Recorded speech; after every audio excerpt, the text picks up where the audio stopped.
মারিয়াম আলাইহিস সালাম মারিয়াম আলাইহিস সালামের মা, ওনাকে গর্ভধারণ করেছেন মারিয়াম আলাইহিস সালামের বাপ ইমরান। বাইতুল মুকাদ্দাস, যে বাইতুল মুকাদ্দাস ইহুদিরা দখল কইরা আজকে লক্ষ লক্ষ মুসলমানদের নিষ্পেষণ করতেছে, ওই বাইতুল মুকাদ্দাসের ইমাম ছিলেন হযরত ঈসা আলাইহিস সালাম, হযরত মারিয়াম আলাইহিস সালামের নানা, হযরত মারিয়াম আলাইহিস সালামের বাপ, আর হযরত ঈসা আলাইহিস সালামের নানা নাম ছিল তার ইমরান। হযরত ইমরান আলাইহিস সালাম উনি ইন্তেকাল করার পরে, ইন্তেকালের আগেই ওনার স্ত্রীর গর্ভধারিণী হয়ে গেছে, ওদিকে উনি ইন্তেকাল করেছেন, বাচ্চা পেটে রইছে। এবার সেই বাচ্চাটি হলো মারিয়াম। এবার মারিয়ামের মা ইমরানের স্ত্রী কয়, রব্বি ইন্নী নাযারতু মা ফি বাতনি মুহাররারান ফাতাকাব্বাল মিন্নি।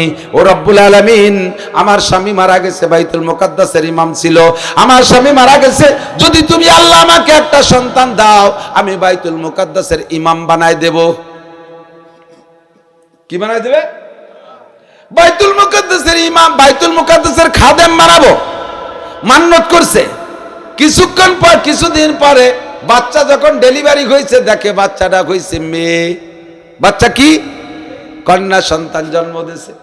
এখন কয় আল্লাহ, বাইতুল মুকাদ্দাস মসজিদ, মসজিদের খাদেম তো কোনো মাইয়ে হতে পারে না, মসজিদের খেদমত করার জন্য পুরুষ শর্ত, কারণ রাত্রে থাকা লাগবে, রাতের দীর্ঘক্ষণ খেদমত করা লাগে, শেষ রাতে যে আজান দেয়া লাগে, রাতের বেলা অনেক কাজ আছে। একটা যুবতী মহিলা তো মসজিদে খেদমত করতে পারে না। রব্বিন নিবাজাতুহা উনসা, আল্লাহ আমার পেটে যে সন্তান, তো একটা কন্যা সন্তান হলো, কি করব? আল্লাহ পাক রব্বুল আলামিন জবাব দিলেন, ও মারিয়ামের মা, ওয়ালাইসা যাকারুকাল উনসা, যদিও মাইয়া, এই মেয়েটা হাজার হাজার পুরুষের চাইতে দামি হবে। তোমার এই মেয়েটা অন্যান্য মেয়েদের মতো না, এই মেয়ের পেট থেকে হবে একজন জলিলুল কদর রাসূল, নাম হবে তার ঈসা আলাইহিস সালাম। এই মেয়েটার কোনো দুনিয়ায় কোনো স্বামী থাকবে না, আমি রব্বুল আলামিন আমার পক্ষ থেকে তার পেটে ডাইরেক্ট রুহু পাঠাই দেব। যেই রুহুটা পাঠাবো, ওই রুহু হবে শ্রেষ্ঠ 4 রাসূলের এক রাসূল। ওই রুহুটা জন্মের পরে মাত্র 3 দিন বয়সে তার জবান খুলে যাবে। ওই 3 দিন বয়সে দুলনার মধ্যে দুলন্ত অবস্থায় তার মায়ের সতীত্বের সাক্ষী দেবে। 3 দিন বয়সে তাকে নবুয়তি দেব, 3 দিন বয়সে তাকে রাসূল বানাই দেব, 3 দিন বয়সে তাকে শ্রেষ্ঠ কিতাব ইনজিলের দায়িত্ব দিয়ে দেব। এমন একটা সন্তান ওই মেয়েটার পেটে হবে। কাজেই ওয়ালাইসা যাকারুকাল উনসা, ওই মেয়েটার পরিচয় দেয়া যায় এমন মেয়ে। আবার অনেকের ঘরে মাইয়া আছে, মাইয়ের পরিচয় দিলে বাপেতে বাড়ির বাজারে যার কায়দা নাই। সুবহানাল্লাহ। এরকম মাইয়া আছে না নাই? কথাকার আছে না নাই? আবু হানিফা নিজে এত বড় দামি ইমাম, নোমান তার নাম, নামটা তো ফেলাইয়ে নাম না, দামি নাম। এত নামি দামি মানুষ নিজের নামের সাথে পরিচিত না হইয়া মেয়ের নামের সাথে পরিচিত হলেন, বোঝা যায় মেয়েটা কত দামি। হযরত ওমর রাদিয়াল্লাহু তাআলা আনহু, তো ওমর নামে আমরা চিনি, ওনার একটা কুনিয়া ছিল, উপাধি ছিল, সেটা ছিল আবু হাফস, আবু হাফসিন ওমর। ওনার একটা মেয়ের নাম ছিল হাফসা, যে হাফসা হুজুর আলাইহিস সালাতু ওয়াস সালামের স্ত্রী। এবার উনি উনাকে বললেন, আমারে তোমরা ওমর বেশি বলো না, আমারে আবু হাফস বলো। কয় কেন, ওমর নাম তো খারাপ না, আবু হাফস কেন বলবো? কয় আমার মেয়ে হাফসাকে নবী পাকের স্ত্রী বানাই দেয়া হয়েছে, আমি যদি সেই হাফসার বাপ বলে পরিচিত হতে পারি, হাসরের মাঠে ওমর নামে বহু হবে, ওমর নামে অনেক মানুষ আসবে, আমারে খুঁজে পাইতে দেরি হতে পারে। আর আবু হাফস নামে মানুষ পাওয়া যাবে না, সেই দিন নবী পাকের স্ত্রীর বাপ হিসেবে আমারে পাইতে সহজ হবে। এই জন্য তোমরা আমাকে আবু হাফস বলবা। নোমান ইবনে সাবিতের নাম হয়ে গেল আবু হানিফা। একটা মনে রাখেন, 2 নম্বর মাসালার জবাব মেয়ের কাছে জিজ্ঞাসা করে নাই, যেহেতু বিষয়টা একটু লজ্জার বিষয়, বেশি লজ্জার, এজন্য বলে নাই। ওই 2 নম্বর প্রশ্ন নিয়ে রাস্তা দিয়ে হাঁটতেছে, ইতিমধ্যে ওই এলাকার একজন অমুসলমান মুচি, অমুসলমান মুসি, যুবক খেয়াল করো, স্কুল কলেজের ছাত্ররা মনে রাখো, তোমাদের টার্গেট বেশি করি, যাও আমার মাদ্রাসায় যাও, কালকে আসো জোহরের সময়, দেখবা আমার সুলতান সেই গোড়াদের মাদ্রাসায় 300-400 ছাত্র আছে, মজলিসে মসজিদে বসা থাকবে, আমি উপস্থিত থাকবো। যদি বলি যে এখন আমি কথা বলবো, একটা ছেলে টু শব্দ করবে না, ফসফস 2 ঘন্টা আজ করবো, আমার একটা ছেলেও কথা বলবে না। মাঝে মাঝে আমাদের হাই স্কুলে আসি ম্যাট্রিক পরীক্ষার্থীদের দোয়ার জন্য, দোয়া অনুষ্ঠানে হেড স্যার আমাকে ডেকে নিয়ে আসে, 16 জন শিক্ষক আইলো লাঠি নিয়ে দাঁড়ায় থাকে, মাইকে স্কুলের ভিতরে দেশে, ছেলেরা সামনে, স্কুলের মধ্যে কেমন ইরাকের যুদ্ধ শুরু হয়ে গেছে, মাইকে ঠেকানোর কাজে নাই, আর সামনে তাকে বসে রয়েছে আইলু লাঠি দিয়ে তাকে ঠেকানো যায় না। আপনারা যারা যে মজলিসে গেছেন তারা সাক্ষী দেন, গেছেন কি গেছেন, এই ঘটনা আছে না নাই? পার্থক্য কোথায়? পার্থক্য হলো স্যাররা স্কুলে পড়ায় দেয়, বেয়াদবি শিখায় না, কিন্তু মাত্র 2-3-4 ঘন্টা রাখার পরে ছেড়ে দেয়। তোমরা আর যোগ্য উস্তাদের সহচর আর সব কি বলে তাদের সংস্রব পাও না, এই জন্যই তোমরা আদব ধরে রাখতে পারো না। আর আমার মাদ্রাসার ছেলেরা পারে কেন? 24 ঘন্টা উস্তাদরা পিছনে লাঠি নিয়ে থাকে, এদের সহচর্য পায়, এদের থেকে তাহজিব তামাদ্দুন হাতে নাতে প্রশিক্ষণ পায়, উস্তাদও আমল করে, ছাত্র আমল করে, যার কারণে তাদের কন্ট্রোল করতে অত কষ্ট করা লাগে না। আমার যুবক স্কুল কলেজের ছাত্ররা খেয়াল করো, উস্তাদের প্রশিক্ষণ কাকে বলে, উস্তাদের ইহতিরাম কাকে বলে। রাস্তা দিয়ে হাঁটতেছে, এই বেজার কুজার অবস্থায় মুখখান মলিন একজন হিন্দু অমুসলমান মুচি, হিন্দু না ঠিক, কোন দেশে হিন্দু নাই, ইরাকে অমুসলমান মুচি জুতোর কাজ করে। ইনি আবু হানিফা রহমাতুল্লাহকে চেনেন এবং খুব সম্মানের সাথে চেনেন, যদিও উনি অমুসলমান আর ইনি মুসলমান, তবেও সম্মানের সাথে চেনেন। এরকম বহু আছে, কিন্তু আমার এলাকায় বহু হিন্দু আছে যারা আমাকে অত্যন্ত শ্রদ্ধা করে, অনেক শ্রদ্ধা করে, অনেক করে। তো ওই হিন্দু অমুসলমান ভদ্রলোক মুচি আবু হানিফা রহমাতুল্লাহকে দেখে বলছে, বাবা নোমান, তুমি তো একটা হাস্যোজ্জ্বল মানুষ, চেহারা ভিতরে হাসি খুশি, আজকে তুমি এই বেজার বেজার দেখতেছি, কয়েকদিন ঘটনা কি? তখন বলছে, না কাকা কোনো ঘটনা না। না বলো কি যেন হয়েছে? কয় কি হবে, বলবো কি, আপনার কাছে বললে কি হবে কি না। তারপরও বলি, আপনি মুরব্বী মানুষ, জানা থাকতেই পারে, জিজ্ঞেস একজন আমারে জিজ্ঞেস করছে, কুত্তো সাবালে কয় বোঝা যায় কিভাবে? ওতে একেবারে সহজ, দেখবা যে কুকুরি যখন ঠ্যাং উঁচইরে পেশাব করে বুঝবা যে সাবালে গেছে। যতদিন নাবালেক থাকে তখন ওই যেভাবে পারে সেভাবে করে, যখন কিছু দেহ বগল উঁচইরে দিচ্ছে বুঝবা যে সাবালে গেছে। উনি সত্যি ট্রাই করে দেখেছে, ঘটনা তাই আজীব হয়ে গেছে। এই যে কথাটা শিখছে ওনার কাছ থেকে, আর এই উত্তরটা তারে দিয়ে দিয়েছে, উত্তর সহি হয়ে গেছে। এই মুচিকে উনি যতদিন মুচি বেঁচে ছিল অতদিন মুচিকে রাস্তা দিয়ে আসতে দেখলে উনি এক পাশে ছোট হয়ে দাঁড়াইতেন, এক পাশে ছোট হয়ে দাঁড়াইতেন। মুচি ভদ্রলোক বলতে, বাবা ওরকম করো কা? বলতেন, আপনি আমার উস্তাদ, আপনার থেকে আমি একটা অ্যান্সার শিখেছি, একটা প্রশ্নের জবাব শিখেছি, আপনি আমার উস্তাদ, এই জন্য উস্তাদকে সম্মান করে আমি সাইডে ভাবে হয়ে আসি। না বাবা, তুমি তো অমায়িক ভদ্র, তুমি তোমার কায়দায় যাবা। কারণ না, সেটা ঠিক আছে, আপনি আমার উস্তাদ। কি শিখছে, কি মশালা শিখছে, কি কথা শিখছে, তাতে যদি তাকে এভাবে উস্তাদ হিসেবে সম্মান করতে হয়, তুমি তোমার উস্তাদ যার কাছে প্রাইমারিতে পড়ছো, এখন তুমি কলেজে পড়ো, তার পাশ থেকে তুমি মোটর সাইকেল চালাইয়ে যাও, মাটি রাস্তা ধুলোবালিতে ভরা, স্যারের কাছে যাও, স্যার তো সেই প্রাইমারির স্যার, সে এখনো খড়খড়িয়ে বাইসাইকেল চালায় বেড়ায়। তোমার স্যারের সাইকেলে মাঠঘাট নাই, তল্লাবা সাইজি কুড়াইয়ে তুইছে। স্যারের সাইকেলে মাঠঘাটে নাট বল্টু ঢিল হয়ে গেছে, বেল দিয়া লাগে, খড় খড় খড় খড় শব্দ হয়, নসিমন করিমন রাস্তাতে নেমে চলে যায়। তুমি সেই স্যারের পাশে মোটর সাইকেল হাং বং 6 লাখ টাকা দামের মোটর সাইকেল চালায় যাও, স্যারের পাশে যখন যাও আর একটা জোরে পিক আপ মারি দিয়ে স্যার রেখানিক ধুমো মারিয়ে দিয়ে ব্যাকসাতে যাও, ও স্যার তুমি এখনো সাইকেলে? আমি যাই স্যার। স্যার কয় যা যা, কদ্দূর যাবি যা। পিক আপ মারিয়ে দিয়ে সামনে গেছো, হঠাৎ করে তুমি তো ব্যাকসাতে যাচ্ছ, আর পিছনে বসাইছো আদা ল্যাংটি একটা, সে খুশিতে তোমার হুশ নাই। যখনই বল ঘুরতে গেছো, বালির ট্রাক চলে গেছে, তলে ডুয়ে চলে গেছে, মাথাটা সিটে খালের মধ্যে চলে গেছে, দরটা চাকার সাথে ফেসায় গেছে, পিছনে যে পাওয়ার ব্যাংক বসাইছিলে তা চলে গেছে খালের মধ্যে, যা চিতে পড়িয়ে রয়েছে। সেদ্রাও কে ওই সার খড় খড় খড় খড় করতে করতে এসে লোকজন জড়ো সড়ো, কি হয়েছে এখানে? কয় যে এই মাত্র একটা ছেলে আর মেয়ে মোটর সাইকেল আসলো, এই ট্রাকের সাথে ফেসায়, দেখেন স্যার কি অবস্থা। কয় যে ওই ডেতে ট্রাক আমার ভ্যাক্সি মেরিয়ে আইছে, ওটা আমার প্রাইমারির ছাত্র ছিল।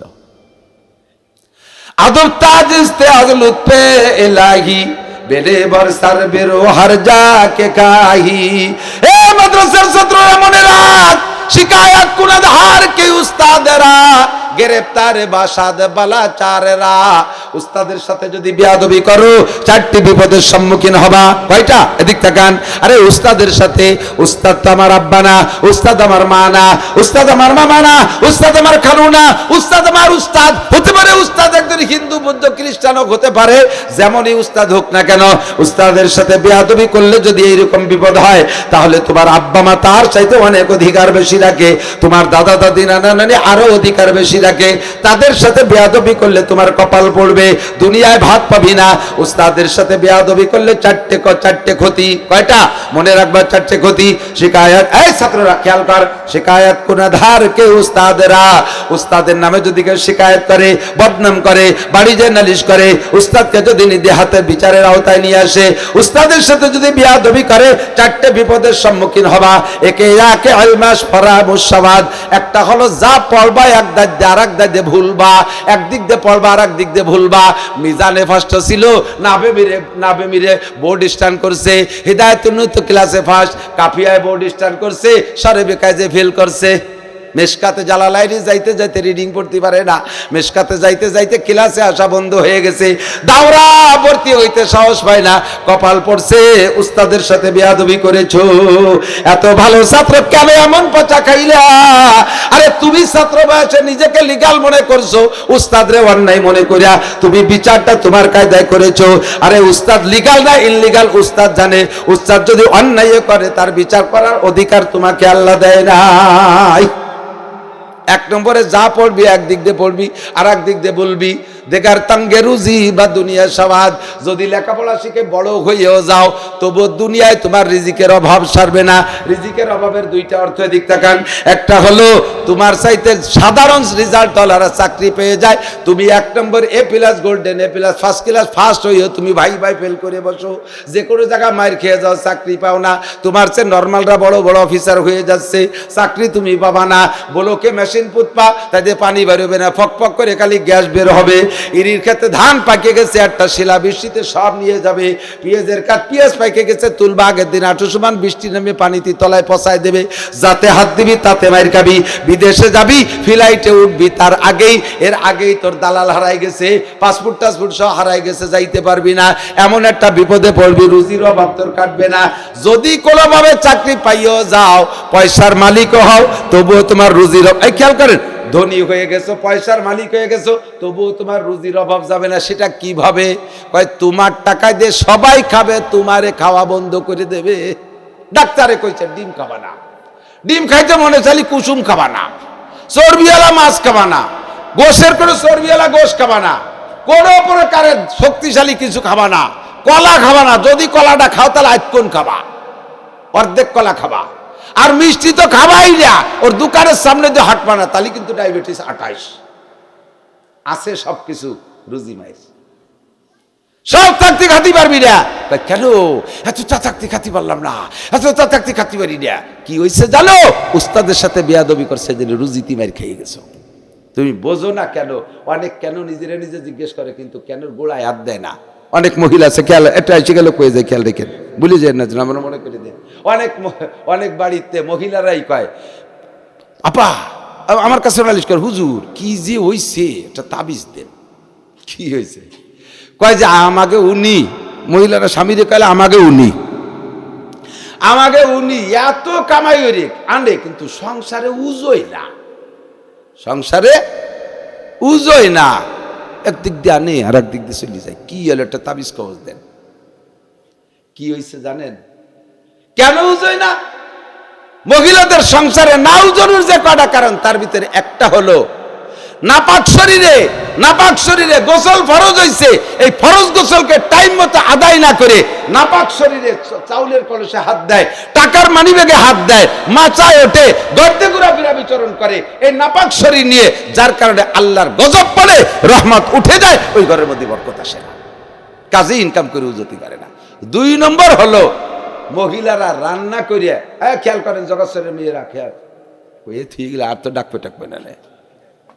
আর এই বুড়া নাচকে যাওয়াছে, তাতে আর ডাহাত দরকারও নাই। ও আমারে দাঁত দিয়ে তুই চলে গেছে কোন জায়গায়, এনে যারা দাঁত দিয়েছে তারা তো জানে আমার একটু বসারও কোনো ব্যবস্থা করে নেই। পান খাবো তা তালাশ করে হয়নি, তাতে আর ফিরে না ডাকলে দোষ নেই, তা ফিরে আসবো ইনশাআল্লাহ। আমার এই জায়গা অত যত্ন লাগবে না, এটা আমার গ্রাম, এটা আমার বাড়ি, এ জায়গা আমার অত যত্ন লাগবে না। এখানে তো নিজে এসে ফাও শুক্রবারে অস করে তুই চলে যাও। এদিক খেয়াল রাখেন। মহিলাদের না উজানোর কারণ কি? নাউজনের আরেকটা কারণ হলো রান্না করে স্বামী কোন জায়গায় খবর নাই, শ্বশুর কোন জায়গায় খবর নাই, চুলোর ভিটিতে আগবাত উঠাইয়ে কলইতে আর পাটায় মুছিয়া এক ডিসমারি দিয়ে আসে। কতক্ষণ আছে না নাই? জন্মের সত্যি কথা, ওই সংসারে কোনোদিনও জমে না। এই রাগ কইছে বিটিকে ভালাই পড়ছে যারা চুলোর বিটিতে সেই জায়গাতে হাড়ির আগবাত উঠাইয়া কলইতে খানি গুছিয়ে বেজিয়া পাটার সাথে এক পাটা বাইটিয়ে মুটিয়ে খাইয়া তারপরে হাড়ি ঘরে আনে। ওই ঘরে কোনোদিনও বরকত আসবে না। রান্না বান্নার পরে আখখানা পুরুষদেরকে খাওয়াবেন, গার্জিয়ানমূলক পুরুষদেরকে আগে খাওয়াবেন। মহিলারা বলবে তাহলে কি আমাকে কপাল এত ছোট? না, তাহলে স্বামী যদি আসতে অনেক দেরি করে আমরা কি অতক্ষণ কষ্ট করব? না, তা আবার করা লাগবে না। আপনি আখখানা স্বামীর জন্য যত্ন সহকারে উঠে রাখেন, ওই তো উঠে রেখে তারপরে খান। কিন্তু আপনি চুলের ভিড়িতে মারিয়ে দিচ্ছেন কে? এই বরকত ওই জায়গাতে খেয়ে গেলে দিছে, এই জন্য উজই না। এই জন্যই আর একটা না উজনের কারণ হলো স্বামীরে না কইয়া জুত করিয়া চাল দান কুড়ো খুদ এইগুলো চুরি চুরি বেছে বেছে গটি কম্বল গুছাইয়া বাপের বাড়ি ফাটায়। এই মহিলার সংসারে কোনোদিন উজবে না। স্বামী যদি আমেরিকাও কামাই এরিনা ডাইলি দেয় তো তল দিয়ে সুরসুর করে বাড়ি চলে যাবে। আই বেরাদার দফে আউয়াল মুশকুন বাদাজাদার কি সেকন্দম নুশকুন। আরে মিয়া, বস্তার মধ্যে তো ধান আর গম রাখতিছো, কিন্তু তলে যে বড় বড় যে ইন্দুর লাগিয়ে রয়েছে, সেই ইন্দুর নামের বস্তার মধ্যে যদি ধান গম রাখো ও তো তল দিয়ে হুটো হয়ে আন্ডারগ্রাউন্ডে বাংকার খুঁজে নিয়ে চলে যাবে। তোমার ঘরের ভিতরে তোমার এরকম বেবরকতে সিংকাটা চোর বউ রয়েছে, তুমি কামাইরে উজতি পারবে না। এসে গেলে টুকু দিয়ে গেলাম, কষ্ট পাইলেন নাকি? এগুলো কন্ট্রোল করছে মা বোনরা, এগুলো খেয়াল করে। তো কি বলছি, ইমামে আবু হানিফা রাহমাতুল্লাহ আলাইহি নাকি এই দুই উস্তাদের সাথে সম্পর্ক, ভাই ভালো করে মনে রাখেন, উস্তাদের সাথে বেয়াদবি করবা না। বেয়াদবি করলে চারটে বিপদ, তার ভিতরে এক নম্বরে লেখাপড়া যা করবা ভুলে যাবা, 2 নম্বরে রুজির অভাব কাটবে না, 3 নম্বরে খেয়াল করো, 3 নম্বরে সুমাকে শখসাল বেমিরাত যাওয়া, 3 নম্বরে আল্লাহ হায়াত কাইটে দেয়। যদিও এ কথাটা বলা উচিত না যে অকাল মৃত্যু হয়েছে, যার মরণ যে বয়সে হবে ওইটাই তার মরার কাল, কিন্তু আল্লাহ তাআলা কের নামে হায়াত লিখে রাখছে 60 বছর, কিন্তু ওই লোকটার সাথে হায়াতের তকদিরের সাথে লিখে রাখছে যদি তুমি মুরব্বীদের সাথে বেয়াদবি করো আর মুরব্বীরা বদদোয়া করে তাহলে তোমার হায়াত কমায় দেওয়া হবে, হায়াত মাইনাস করে দেওয়া হবে। এইভাবে লেখা আছে তকদির, বা সেই কথা কার্যকারী হয়ে গেছে। উস্তাদের সাথে বেয়াদবি করছো, উস্তাদ মালিকের কাছে কয়ে দিছে আল্লাহ পারলাম না, এখন বুড়ো হয়ে গেছে, ওরা বড় হয়ে গেছে, শিয়ান হয়ে গেছে, ছাত্র হাতে বিচার করতে গেলে আরো উল্টো আসতে পারে, তাই পারলাম না, রব্বুল আলামিন তুই দেখিস। আল্লাহ পাকের কাছে মামলা দিছে, আল্লাহ কয় ঠিক আছে যাক দিলাম শোয়াইয়ে। সুমাকে শখসাল বেমিরাত যাওয়া, হায়াত কমে যাবে। চাহারাম বে ইমার বাদাত জাহা, 4 নম্বরে মরার সময় কলেমা নসিব হবে না। এমন মরণ হবে কলেমা পড়ার সুযোগ পাবি না। গাড়িতে অ্যাক্সিডেন্ট করে মারা গেছিস, আরে গাড়িতে অ্যাক্সিডেন্ট করার সময় মানুষ অজ্ঞান হয়ে যায়, কলেমা পড়ার হুঁশ থাকে না, কলেমা পড়ার চেষ্টা করলেও হয় না, কারণ উস্তাদের বদদোয়া আছে সুমাক সাহারাম বেঈমা রাওয়াদাস জাহা। উস্তাদের সাথে সম্পর্ক ভালো রাখবা, বেয়াদবি করবা না, মুরব্বীদের সাথে সম্পর্ক ভালো রাখবা, বেয়াদবি করবা না, বিয়ে করার পরে শ্বশুর শাশুড়িরে কষ্ট দিবা না। মেয়েরা বাপের বাড়ি যতদিন ছিলে, বাপের বাড়ি বিয়ের আগে ছিলে, তখন তোমার জন্মদাতা আব্বা মা ছিল তোমার মা বাবা, বিয়ের পরে স্বামীর বাড়ি আসছো, স্বামীর বাড়ি তোমার শ্বশুর শাশুড়ি আছে, এই শ্বশুর শাশুড়িকে তুমি আব্বা মা বানায় নিবা। এবার নিজের মা বাপকে আলাদা জানবা, শ্বশুর শাশুড়িরে শতালু জানবা, এইটা হবে না। এখন তুমি এই বাড়ির আপন হয়ে যাবা, এই শ্বশুর শাশুড়িরে মা বাবার মতো শ্রদ্ধা করবা, সম্মান করবা। এরা যদি দোয়া দেয় তাহলে তোমার কপাল খুলে যাবে। কথা কেন ঠিক থাকেন। বউটা কালা কিন্তু ভিতরটা একেবারে দুধের চাইতে দলা। যে মহিলাটা একটু চেহারা খারাপ হয়, নিজের ভিতরে চেহারার দুর্বলতার কারণে সে সংসারে ছোট হয়ে থাকে, শ্বশুর শাশুড়িরে গরম পানি দিয়ে ওযু গোসল করায় দেয়, খাবার দাবার আগে আগে পরিবেশন করে, সবার সাথে একটু হাসি মুখে কথা বলে, আর যেটা একটু সুন্দরী হয় তার একটু অহংকার বেশি, সে কেউ ওটা পাত্তাই দেয় না। স্বামীর এই একটু মায় দু এটা দামলা এটা আবাল, স্বামীর ব্যক্তি মারে, শ্বশুর শাশুড়ির কয় বুড়ো শয়তান, কেউ ভাত্তা দেয় না, দেওয়ার ননদ কেউ ভাত্তা দেয় না, এটা অহংকারী হয়ে যায়।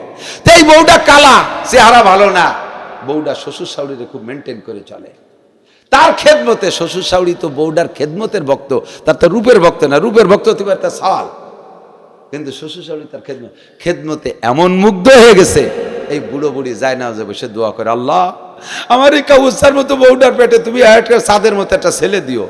বুড়ো যায় না মাঝে মসজিদে কোনায় একা একা বসে বিটার বর্জনে দোয়া করতেছে। এমন কালা বোর ফেটে হওয়ার কথা ছিল এরকম কাউসার মতো আর একটা কালা, হট করে দেখা গেল একেবারে সাদের মতো ফুটফুটি একটা বাচ্চা ছেলে হয়েছে। ওই শ্বশুরির দোয়ায় কাম হয়ে গেছে, শ্বশুরির দোয়ায় কাম হয়ে গেছে। এই বুড়োর কাছে যদি রাস্তাঘাটে জিজ্ঞেস করে আপনার বউ বুটার বউ কেমন, এটা কেমন, এই যে ফাঁসে যে বউটা আনলেন, এই মাঝে বউটা সাজে ওটা কেমন, আরে কপাল ওইটি তোমার মা, ওইটি আমার মা। আপনার বড় বউ, ওরে বাবা ও কানা জাহাঙ্গীর মাইয়া, সেদিন আমাকে কয়বা বেটারে বটিতে দাবড়াইছে কুবাবে বলিয়া, গোড়ার মতো জোড়া লাথি মারে, খালি লাফায় খালি লাফায়। এই যে যা কইতেছে বুড়ো এ সব বদদুয়া। তুমি যদি বিশ্ব সুন্দরী প্রিয়াঙ্কা চোপড়া হও, তোমার পেটে আল্লাহ তাআলা চোপড়া ভাঙ্গা একটা ফয়দা দিয়ে দিতে পারে। কতক্ষণ ঠিক ঠিক না? এমন একটা দেবে তা জীবনে বেঁচে খাতে পারবি না। ওই শ্বশুর শাশুড়ির বদদুয়া লাগছে। আর এই কালাডার পেটে নায়ক পয়দা হয়ে গেছে, কালাডার পেটে সদর সাহেব পয়দা হয়ে গেছে, কালাডার পেটে আব্দুল ওহাব সাহেব পয়দা হয়ে গেছে। হতে পারে কি পারে না? মারাদ, আজকে তুমি বউ আছো, কালকে তুমি শাউরি হয়ে যাবা। আজকে যেমন করবা সেদিন কিন্তু সেরকম পাবা। সতর্ক হয়ে যাও, সতর্ক হয়ে যাও, বেশি দেরি নাই। আরে তোমার শাউরি তো বেশ ভালো বয়স হয়ে শাউরি হয়েছে, তুমি শাউরি হতে বেশি দিন লাগবে না। ইদানিং 16-17 বছর বয়সে ছেলেরা টপা টপ মারি দিচ্ছে, ঠিক না? দুই বাপ বেটা একসাথে হাঁটলে বোঝা যায় না বাপ বেটা না, দুই ভাই। কাজেই সময় খুব গোড়ায় আসছে, তুমি শাউরি হতে বেশি দেরি নাই। শাউরিরে কষ্ট দিবা, তুমি শাউরির হাতের জুতোর বাড়ি খাবা, বেশি দেরি নেই। আমি তো মাঝে মাঝে বলি, হে যুবকরা, ছেলে বাপ ছেলে হইয়া বাপরে লুঙ্গি কিনে দিস না। খালি খালি কি আমার কাছে দাবি আছে, আর কের কাছে নাই? তোমার আর ছেলেরা নাই? এই কয়া আছে না একদল, তুই এই ভেক্সি মারিস যা খালি আমার কাছে কয়, আরেকজন কয় না। এইগুলো রাগ করিস, বাপরে লুঙ্গি কিনে দিস না। ঠিক আছে দিস না, অপেক্ষা কর। তুই তোর বাপরে লুঙ্গি না কিনে দিয়া আসিস, স্বাভাবিক আসিস, তোর বাপও আছে যেমন আছে, যেভাবে করি খাচ্ছে গামছা মামসা করি হলিও, কিন্তু তোর দিন বেশি দেরি নাই, আসতেছে। তোরে লুঙ্গি খালি কিনে দেবে না তা না, তোর নিজের কিনা লুঙ্গি তোর সাওয়াল খুলি নিয়ে যাবে। এবং এই লুঙ্গি খুলতে হাত দেওয়া লাগবে না, লুঙ্গিও হবে রিমোট কন্ট্রোল লুঙ্গি। দূরিত্বে রিমোটে চাপ দেবে, আর না আসে ন্যাংটায় খুঁজে যাবে। রিমোট কন্ট্রোল লুঙ্গি, রিমোটে চাপ দেবে, তোর ভাষা ল্যাংটা হয়ে যাবে। সেই সময় হাউমাউ করে কানবি, কাজ হবে না। চিৎকার মেরে কানবি, কাজ হবে না। কাজ যদি হতে হয় তাহলে এখন বাপরে দামি দামি, তুই যদি 600 টাকার লুঙ্গি পরিস, বাপরে দিবি 800 টাকা দামের লুঙ্গি। তোর বরে এই দুবারকে বাজার করে দেওয়ার আগে আগে দিবি মার বাজার। আমি আলহামদুলিল্লাহ আমার বড় ছেলেটা প্রতিবন্ধী, ও চাইতে পারে না, কিছুই বলতে পারে না, তবে পাইলে খুশি হয়। ওরা নিজেরা যা দেই, ও তার নিজের ডার চাইতে ওর ভাই বোনরা কিছু দিলি তাই দেখে বেশি খুশি হয়। আর আমার মা বেঁচে আছে, এবছর মা আমার ছোট ভাইয়ের কাছে ঢাকা রয়েছে। আমি চিন্তা করলাম যে শেষ দিক দিয়ে ব্যস্ততা বেড়ে যাবে, দাওয়াতের লোক আসে। আমি 3 রমজান যাইয়া আমার মার সব কিছু আগে কিনে দিছি সংসারে। তখন আমি রোজার ইফতারির গুলিও কিছু কিনিনি। আমার মার কাপড় চোপড় 25,000 টাকার বাজার করে মারে দিয়ে তারপরে আসে, তারপরে কিনছি একদিনই প্রথম আমার ওই প্রতিবন্ধী ছেলেটারটা কিনছি, যাতে অন্যদেরটা কেনার পরে ওরটা যদি পিছিয়ে পড়ে যায়। একবার আমার প্রমাণও হয়েছে, ওর নানির কাছে রয়েছে ঈদের সময়, আমি বাড়ি সবাইটা কিনছি, কাপড় চোপড় কিনছি। ওইবার ভুল করমে ওর নানি বাড়ি রয়েছে, ওর নানি দেশে, এই অলসতা করে ওরে কিছু দেয়নি। ঈদের দিন, ঈদের রাত্রে ওর নানিরে ডেকে ডেকে কথা বলতে পারে না, শুধু হাই ছাড়ে, এই এই বলতেছে। ওর নানি বুঝতে পারে না, অনেক কিছু বলার পরে যেটা লিগালে হয় ওটা হি কয়, দাদা না না তোমার আব্বু ঈদের কাপড় দেই নেই, কয় যে না। এই আল্লাহর কসম, ফজরের নামাজ পড়িয়া মসজিদে আসতে বাড়ি গেছি, ঈদগাহে আসবো, এর মধ্যে দিয়ে যে বাড়ি কান্নাকাটি ঘটনা কি আমার মানে 40-45 হাজার টাকা হবে এই সাইজের একটা বকন গরু 2টে দাফানি দিয়ে মরে গেল। ঈদের খুশি সব শেষ। এসে ঈদের নামাজ পড়াই গেছি, কিন্তু মনে সব আনন্দ শেষ। আমি সেই থেকে প্রতিজ্ঞা করছি যে ওর কিছু আমি আর আগে না কিনে তা কিনবো না, এবং ওরটাই আমি একদিন কিনবো। আমার মারটা কিনবো সবার আগে, পরের দিন কিনবো ওরটা, অথবা একই দিনে এই দুইজনের তা কিনবো, পরে বাকিদের তা বাকি পরে কিনবো। যারা আমার মা মার সাথে কার তুলনা, মার সাথে কার তুলনা? তুই কেন মা বলি আরেকজন বলবি যে খালি আমারে আরেকজনের ক্ষতি পারে না? এই কথা কেন বলবি? আমিই দেবো সব। এ বউরা, স্বামীরে ঠেকাইও না, তুমি তোমার মারে দিয়ে বেড়াও, যাও তোমার মারে নিতে হোক, আমি চলে যাই। আছে না কিছু বেহায়া মহিলা, এগুলো কয় বেয়াদব, বেয়াদব, এক নম্বর বেয়াদব। তোর স্বামী কি তোর পেটে জন্ম নেছে না তোর মার পেটে জন্ম নেছে? তোর স্বামী তো এই মহিলার পেটে জন্ম নেছে। যে সময় এই মহিলার দুধ খেয়ে বড় হয়েছে সে সময় তোকে কয়মাভূতির খবর ছিল কোথায়? সারা রাত 2 বছর 2.5 বছর বুম উৎসাপ করছে, রক্ত মাংস চুষে খাইছে, তোরা কয়মাভূতি সে সময় কোথায় ছিলি? তোর মার দুধ খাইছে। তাই আজকে তুই স্বামীর হাত থেকে তার মাকে ছুটে দিস, তার খেদমত দিতে দিস না, আর বিভিন্ন প্রকার কুপ্ররোচনা দিস, কপাল তোর একদিন পড়বে, কপাল তোর একদিন পড়বে। রেডি হয়ে যা, বেয়াদবি করবা না কেউ। কথা আর বাড়াবো না। আল্লাহ পাক আমাদের আমল করার তৌফিক দান করে। আল্লাহ পাক রব্বুল আলামিন বলেন, মান কানা, যে কথা থেকে আসে সেটা হলো আমার উস্তাদ হযরত ইমাম আবু হানিফা রাহমাতুল্লাহ আলাইহি, ওই মুসির কাছ থেকে মাসালা শিখতে উস্তাদ হিসেবে সম্মান করে। ইনায়েতুল্লাহ সাহেবের কাছে আমি একদিন সবক পড়েছি, সেই থেকে তাকে উস্তাদের মতো সম্মান করি, সে আমারে সেইভাবে স্নেহ করে, আমি এভাবে পরিচয় দেই। ক্যাকানের হাফেজ সাহেব হুজুরের কাছে মাত্র 17টা মাখরাজ পড়ছি মক্তবে থাকতি, হুজুর আমারে ছাত্র বলে পরিচয় দেয়, আমি তারে উস্তাদ বলে পরিচয় দেই। সারা বাংলাদেশের প্রসিদ্ধ বক্তা আছে মাওলানা ইহিয়া মাহমুদ সাহেব ফরিদপুরের, উনার কাছে আমি একদিন মেশকাত শরীফের 1 ক্লাস পড়ছি, এমনি ঘুরতে যাই, ওই মাদ্রাসা বেড়াতে গেছি, যে হুজুর পড়াছে, বসে গেছি পড়ছি। আমি পরিচয় দেই, হুজুর আপনি আমার উস্তাদ।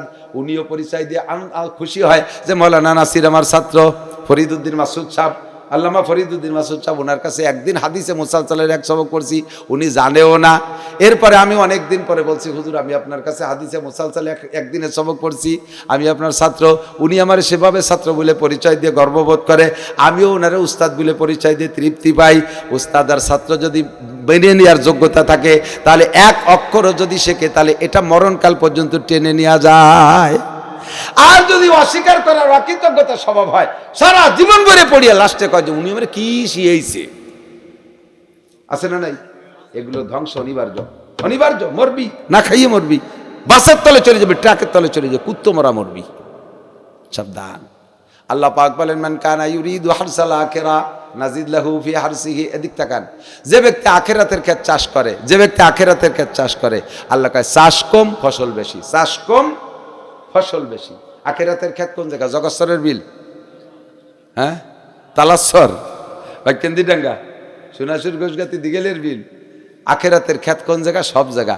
মাথার মধ্যে আখেরাতের খ্যাত, মোষের মধ্যে আখেরাতের খ্যাত, দাড়ির মধ্যে আখেরাতের খ্যাত, শরীরের মধ্যে আখেরাতের খ্যাত, সংসারের মধ্যে আখেরাতের খ্যাত, মসজিদের মধ্যে আখেরাতের খ্যাত, ঈদগার মধ্যে আখেরাতের খ্যাত, আলু কচু বেচবেন তার মধ্যে আখেরাতের খ্যাত, ব্যবসা বাণিজ্যের মধ্যে আখেরাতের খ্যাত, কাউন্সিলে যাবেন, মেম্বারি চেয়ারম্যানই করবেন, ও জায়গা আখেরাতের খ্যাত, রাষ্ট্র পরিচালনা করবেন, সেখানে আখেরাতের খ্যাত। প্রত্যেকটা কাজই আখেরাতের খ্যাত। শর্ত হলো মা তাকুমুর রাসূলু ফাখুযুহু ওয়া মা নাহাকুম আনহু ফান্তাহু। আল্লাহ বলেন, আমার রসুল যে কাজ যেভাবে করতে বলে ওইটারে ওইভাবে করো, বিয়ে যেভাবে করতে বলে ওইভাবে করো, নিকে যেভাবে করতে বলে ওইভাবে করো, ক্ষেত খামার যেভাবে করে সেইভাবে করো, ব্যবসা বাণিজ্য যেভাবে করতে বলছে ওইভাবে করো। প্রত্যেকটা কাজ যেভাবে আমার রসুল বলে সেইভাবে করো, যে কাজটা যেভাবে ছাড়তে বলে সেই কাজটা সেইভাবে ছেড়ে দাও, তাহলে এই সবই হবে আখিরাতের খ্যাত। এবার অল্প পরিশ্রমে বেশি পারিশ্রমিক। খেয়াল করেন, সময় কম কামাই বেশি, ডিউটি কম বেতন বেশি, ইবাদত কম নেকি বেশি, আমল কম সওয়াব বেশি। জামে মসজিদে যাইয়া জামাতে 1 ওয়াক্ত ইমামের পিছনে নামাজ পড়বেন, 1 ওয়াক্ত নামাজ যদি জামে মসজিদে ইমামের পিছনে পড়েন, আপনাকে আল্লাহ তাআলা 527 ওয়াক্ত নামাজের সওয়াব দান করবে। মান কানা ইউরিদু হারসাল আখিরা নাজিদ লাহু ফি হারসি। পড়ছেন নামাজে 1 ওয়াক্ত, নেকি দিয়ে দিয়েছে 527 ওয়াক্ত। চলতিছে যে এই মাস শাওয়াল মাস, এই মাসে 6টা রোজা রাখবেন, 6-10 60 রোজার নেকি পাবেন। কন্যা সুবহানাল্লাহ। রমজানে রাখছেন 30টা, 29 হলি ওটার নাম 30, 29 হলি ওর নাম 30, ওই 30 আর এই 6 36টা রোজা রাখবেন, 36 10 কে 360, 1 বছর রোজা রাখার নেকি আপনাকে দেয়া হবে। একবার বলেন আল্লাহ। 4000 নেকি, কয় হাজার? একবার আল্লাহ কইছে 4000। কি ইজি! 4000 টাকা কামাই রে, দেখছেন 8 দিন ভ্যান চালানোর পরেও হয় না, ঠিক না? দুনিয়া বোঝা সহজ, কামাই হতে খবর হয়ে যায়, আখিরাত বুঝি আসে না, কিন্তু শটে শটে ইনকাম হয়ে যায়। আল্লাহ, 4000 নেকি হয়ে গেছে।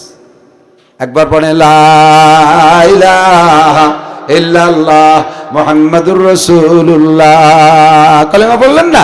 তামলো মা বাইনাস সামাই ওয়াল আরদ, আসমান জমিনের মাঝখানের ফাঁকা জায়গা সব নেকিতে ভরে গেছে। একেবারে ইজি। এই যে সুবহানাল্লাহ কইতেছে না, খুশি হইয়া বিশাল একটা গাছ জান্নাতের মধ্যে লাগানো হয়ে যাচ্ছে। আল্লাহ পাক আমল করার তৌফিক দান করে। শরীয়তের বিধিবিধান মানতে হলে জানতে হবে, মানতে হলে জানতে হবে। না জানিয়ে ঠুয়োটা মোটা মোটা মানিয়ে বসে রয়েছে, কিচ্ছু না, একেবারে ব্লাঙ্ক। জাল টাকা দিয়ে যেমন বাজারে কিছু কিনা যায় না, ওই রকম কদুর বয়স বড় একটা, কিন্তু ভিতরে থেকে নাড়ি বুড়ি বের করে ফেলাইছে।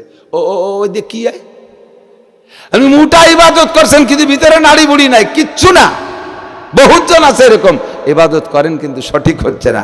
এই ইবাদতকে সঠিক করার জন্য আমাকে আগে জানতে হবে, মানতে হলে জানতে হয়। শরীয়তের বিধান জানবো, তার ভিতরে 1 নাম্বার, আজকে 3-4টে মাসালা বলে দেবো, 3-4টে। 1 নাম্বার, খেয়াল করেন, আমার দিক তাকান, ভালো করে তাকান, খুব খেয়াল করেন। 1 ওয়াক্ত নামাজ যদি না পড়ে কোনো মুসলমান, ছুটে গেছে, পড়ে নাই, অথবা ইচ্ছাকৃত পড়তেছে না যারা, খোদার কসম 80 হুকবা জাহান নামে পড়তে হবে 1 ওয়াক্তের জন্য। 80 হুকবা মানে 80 হুক্কা, তাই শুনতেছেন যে 80 হুক্কা খাওয়ার টাইম জাহান নামে। 1 হুকবা সমান সমান 2,88,00,000 বছর। তারির 80 হুকবা, তার মানে 200 কোটি, আরো 30 কোটি, আরো 40 লক্ষ বছর জাহান্নাম 1 ওয়াক্ত নামাজ না পড়লে, এলম না পড়লে। এবার নামাজ পড়ছেন কিন্তু ভুলের কারণে নামাজটা বাতিল হয়ে গেছে, তাতেও 230 কোটি 40 লক্ষ বছর। এবার যে কারণে নামাজ এরকম পড়া নামাজ বাতিল হয়ে যায়, যার কারণে 230 কোটি 40 লক্ষ জাহান্নামে পড়া লাগে, সেই সব কারণের মধ্যে একটা কারণ হলো কিরাত অশুদ্ধ পড়া। অশুদ্ধ কিরাতে যারা নামাজ পড়তেছেন, আপনি আজকে থেকে নামাজ বাদ দিয়ে দিতে পারেন, ও পড়িয়ে লাভ নাই। এত কষ্ট করে সময় নষ্ট করে নামাজ পড়তেছেন, নামাজ পড়ার পরও 230 কোটি 40 লক্ষ বছর করে জাহান্নামে পড়তে হবে। হয়তো বলবেন যে হুজুর যাও একটু ভরতো, মসজিদে আসতো, আজ যা করলেন শেষ মেশ, সর্বনাশ করে দিয়ে গেলেন। পড়বে না, না বললে না বললে আমার কি, না বললে না বলে আমার কি। আমি যদি বলি যা আছে যা বলতেছ পড়ো, দেখবানি আমরা আসি তো, দিগেলের হুজুর আছে, আমি আছি, আমরা একটা ব্যবস্থা করবানি। সেদিন আপনি ধরা খেয়ে যাবেন। আর আপনি আল্লাহকে বলবেন, আল্লাহ, মৌলানা নাসির যদি শক্ত হাতে বলতো যে অশুদ্ধ কিরাতে নামাজ হয় না হয় না হয় না, তাহলে আমরা তো পরের দিন দিগেলে মাদ্রাসায় যে ওই তেবাড়ি মাদ্রাসায় যে ভর্তি হতাম, কিন্তু হুজুর তো কলেজে যা পারেন ভর্তি হতেন, দেখবানি আমরা। সেই জন্যই তো আমরা কোরআন শরীফটা পড়া শিখলাম না। এখানে যে বিপদে পড়ে গেছি ওই হুজুরির দোষে, ধরো হুজুর রে, সেই দিন আমি অ্যারেস্ট হয়ে যাব। কাজেই আমি বলতে পারবো না যে যা পারেন পড়েন, একটা ব্যবস্থা হবে, বলার উপায় নাই, খোদার কসম নাই। যারা অশুদ্ধ কিরাতে নামাজ পড়তেছেন, নামাজ বাদ দিলে দিতে পারেন, হচ্ছে না, হচ্ছে না। কথা বোঝেন, আমার দিক বোঝেন, আবার বোঝেন। আপনি যদি বলেন যে পড়বো না, পড়েন না, আমার কিছু আসে যায় না।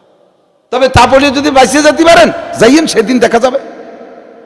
কিন্তু আপনার বলা উচিত ছিল কি, তাই এত কষ্ট করে নামাজ পড়ি, তা হয় না, তাহলে কি হলি হয়, কিরাত শুদ্ধ হলি হয়। তাহলে খাই না খাই, খেত খাবার করি না করি, ব্যবসা বাণিজ্য করি না করি, আগে মরার আগে কোরআন শরীফ শুদ্ধ করে নেব, বলা দরকার ছিল তো। তাই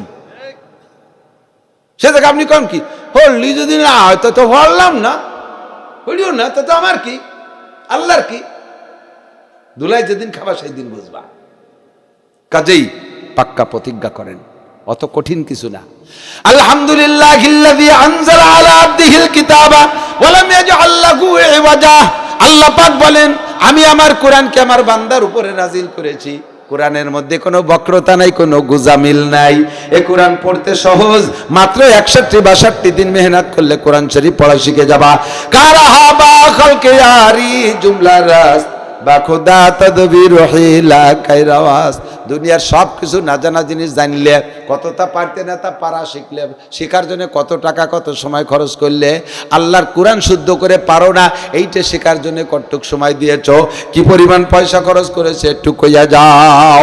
মাত্র 61 দিন মেহনত করলে যত কম বেরেনির মানুষ হোক না কেন কোরআন শরীফ পড়া শিখে যেতে পারবেন, মাত্র 61 দিন সময় লাগাইলে।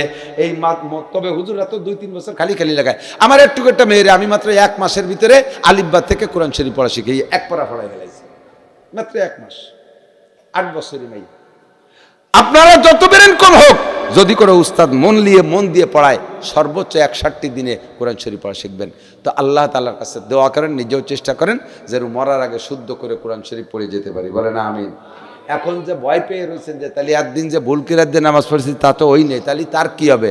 এটা তার উপায় শিখে দিছে। দিক থাকেন, এখন যদি প্রতিজ্ঞা করেন যে কালকেই আমি কায়দা কিনে মক্তবে ভর্তি হব, এই প্রতিজ্ঞাটা এখন করে বসেন, তাহলে রাতারাতেও যদি আপনি মারা যান কায়দা কিনার আগে, তাহলেও আল্লাহ তাআলা বিগত ভুল নামাজগুলোকে শুদ্ধ করে আমল নামায় দিয়ে দেবে। এই একটা মাত্র অপশন আছে, আর কোনো অপশন নাই। কিন্তু আপনি কালকে যদি কায়দা না কিনে সিটারি বাটপারি করেন, তার ফিরিয়ে আবার জায়গায় চলে যাবে, আবার জায়গায় চলে যাবে। খেয়াল রাখবেন। 2 নম্বরে, যাদের দাড়ি নাই দাড়ি রাখেন। দাড়ি মুসলমানের শেয়ার। মরার পরে ফেরেশতারা আপনাকে পুরুষদেরকে দাড়ি দেখে চিনবে, কপালে নামাজের চিহ্ন দেখে চিনবে, তার কিছুই আপনার মধ্যে নেই। বাঁচার চেষ্টা করেন। নবী পাক দাড়িবিহীন পুরুষকে সুপারিশ করবেন না। যাদের দাড়ি হওয়ার পরে কেটে ফেলেছেন, আবার যাদের দাড়ি হয়নি সেটা তো ভিন্ন কথা, আর তাদের তো হিসাব নিকাশও নাই, এই জন্য দাড়ি রাখার চেষ্টা করেন। 3 নম্বরে, মেসওয়াক করবেন। বিরাস যদি করেনও মেসওয়াকটা সাথে রাখেন। একাক ওয়াক্তে নামাজের বিনিময়ে 70 ওয়াক্ত নামাজের নেকি বেশি পাবেন ইনশাআল্লাহ। বিছে খানা খাওয়ার অভ্যাস করেন। পরিজা খানাটা খুঁটে খান, রুজিতে আল্লাহ বরকত দান করবে। যে কয়টা কথা বলছি আল্লাহ পাক আমল করার তৌফিক দান করুন। আর আরেকটা খাস দাবি দরখাস্ত, নিজের পার্সোনাল দোয়া মোনাজাতেও যদি বসেন, তখন তার ভিতরে অর্ধেক দোয়া নিজের জন্য করেন, আর অর্ধেক দোয়া ফিলিস্তিন গাজার মুসলমানদের জন্য করবো। পারবো না ইনশাআল্লাহ? পারা যাবে না ইনশাআল্লাহ? যুবক